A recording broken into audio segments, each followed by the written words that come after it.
is Andre Berto, and welcome to the show, sir.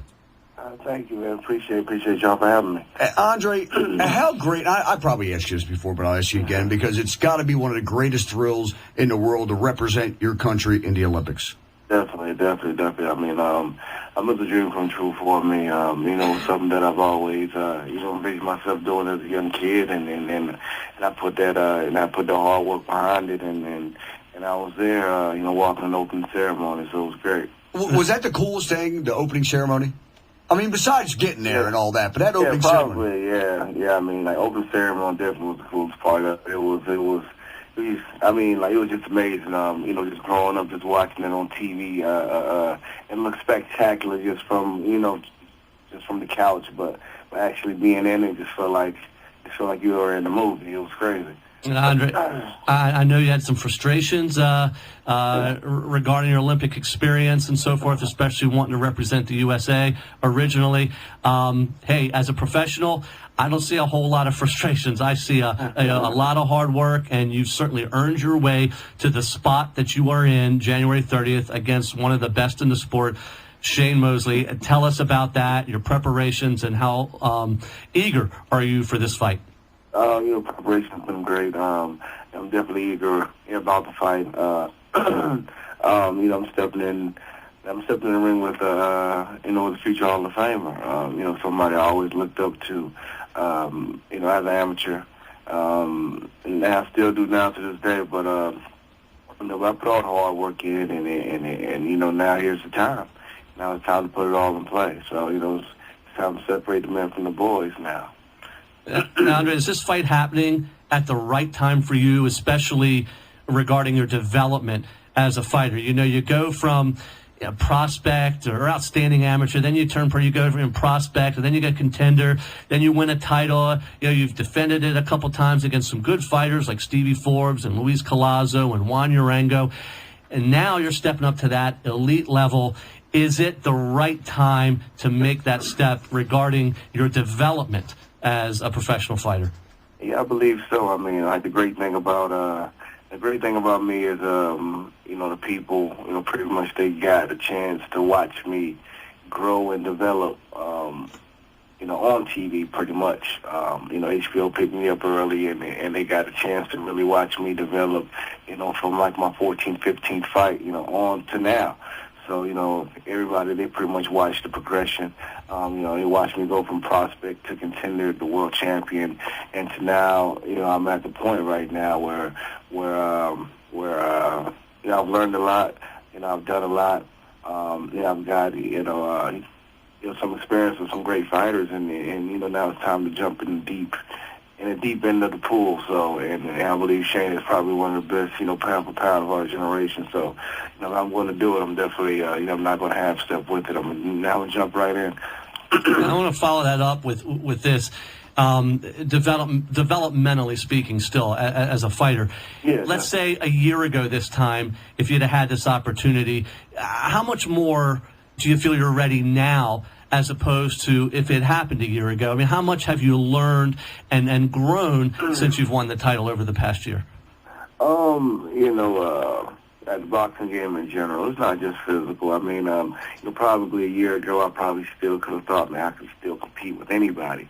But, but mentally, it's a mental game, tremendously. Being able to adjust in there with bigger fighters and more experienced fighters. And I think I've had a chance to prove that, my last few fights within the last past year. So mentally, you have to have that confidence knowing that if anything happens, anything goes wrong, anything changes from the game plan, you can adjust. And I believe I've got that experience now, and I'm just ready to go. He's Andre Berto. He's 25-0 with 19 knockouts. He is the WBC welterweight titleist, and he's fighting for the WBC and the WBA Super World welterweight title against Shane Mosley on January 30th at Mandalay Bay. Boy, that sounds like a great place to go. Andre, who a lot of times is called Mike. His middle name's Mike. My dad's named Mike, so I'm going to call you Mike for now on. How's that? Hey, tell me, you're one of 7 children, and I guess you're still living in Winter Haven, Florida, but your dad brought you into boxing, and he was a mixed martial artist, and I think your brother is as well. Yeah. How did your father influence you to get involved in boxing? Actually, he got into me, like he was in mixed martial arts, and boxing was pretty much just one of the other disciplines that he just trained to get ready for his mixed martial arts bouts. And he just started taking me to the gym with him. And growing up, I was a little, chubbier than the rest of the family, the rest of the kids. Everybody was into the mixed martial arts and the karate, and they had pretty good flexibility. But I was pretty much built more of like that short, stocky, and that short, stocky kid. And I had a little more, weight on me, so I didn't really like the karate and all that stuff too much. But when it came to the boxing, I just felt that pretty much, suited me. I felt at a very young age that it was the ultimate, combat sport.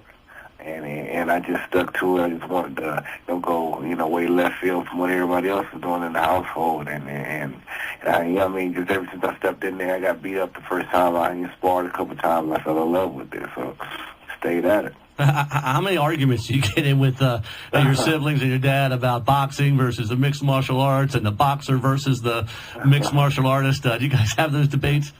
Oh yeah, we get into it sometimes. We get into it from time to time. But at the end of the day, like all of it is. I believe all of it, just really just complements each other, man. Like they're both, ultimate, combat sports, but me, I'm always up on the boxing. I believe, boxing's still going to be the number one, combat sport out there. We make the most money.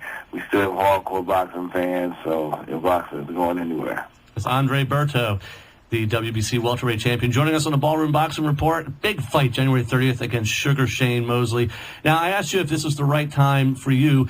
What about for Shane? Do you think you're catching him at the right time? I mean, he's 38, and he hasn't fought in a year now, so there might be a little rust, but he's also coming off of probably the most impressive win of his career, and his stock might never have been higher than it is at this point. So you got a guy that maybe under the surface is a bit vulnerable, but who is also at the height of his popularity. Do you feel like this is just perfect timing in terms of getting him in the ring?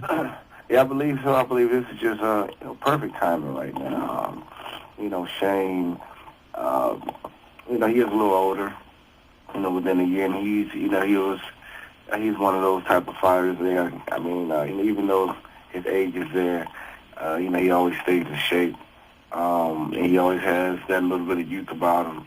And at the same time, he came off that tremendous win with Margarito. But then again, 2-3 fights, before that fight, a lot of people counting him out, and they felt that, he was going downhill. So I believe this was the perfect fight to pretty much put him back to, to that certain level, that height of popularity. So, so when I get him, all the hype is there. Because I really still see Shane as that same fighter that I've seen, a few fights before he fought Margarito. Margarito was the perfect opponent for him. He stood right in front of him, and he was extremely slow. And at the same time, he had the situation with his gloves that I believe that really threw him off, and Shane took advantage of that. He's Andre Berto.